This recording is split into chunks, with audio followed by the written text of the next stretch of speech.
Bienvenue sur notre chaîne. Nous publions des extraits vidéo pour vous aider à choisir celui qui vous plaît. Pour savoir comment télécharger ce livre audio gratuitement ou un autre de votre choix, n'hésitez pas à cliquer sur les liens en description.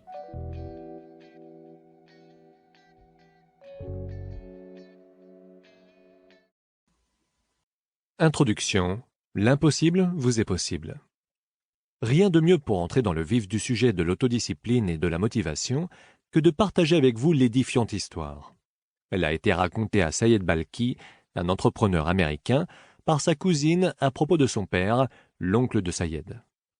Un matin, alors que la famille était réunie à la table du petit déjeuner, mon grand-père se tourna vers mon père, qui venait d'entrer en classe de 6e, et lui déclara « Johnny, il est temps que tu quittes l'école pour travailler à la ferme afin d'aider ta famille. » Mon père, Johnny, était le plus jeune d'une famille de 5 enfants, habitant dans une ferme en Alabama, USA.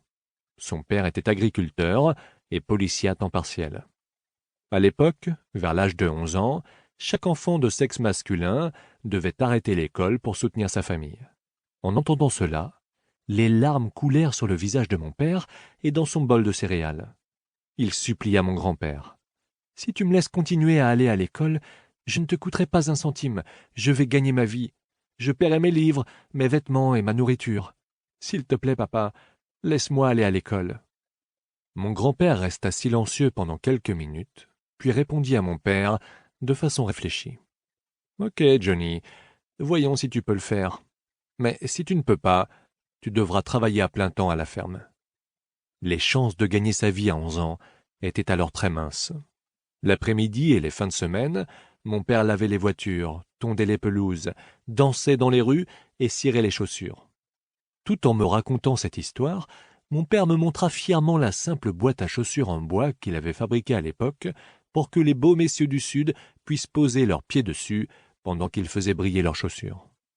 L'intention de mon père, en me racontant cette histoire, était de me faire comprendre qu'en dépit de sa grande pauvreté, il se faisait un devoir de toujours rester propre et bien soigné.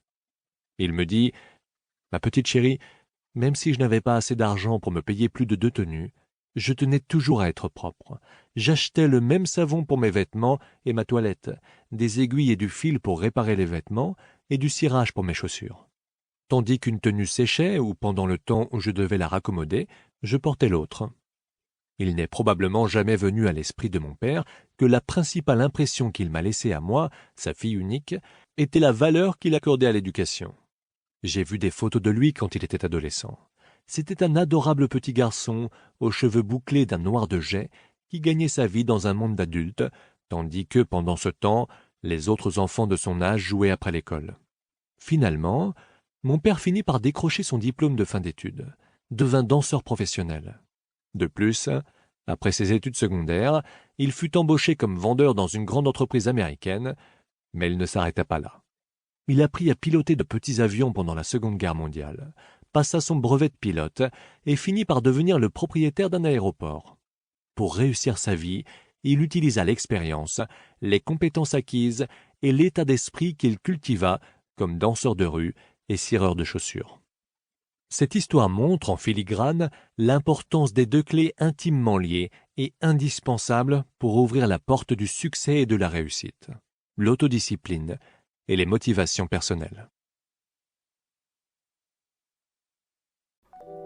Bienvenue sur notre chaîne. Nous publions des extraits vidéo pour vous aider à choisir celui qui vous plaît. Pour savoir comment télécharger ce livre audio gratuitement ou un autre de votre choix, n'hésitez pas à cliquer sur les liens en description.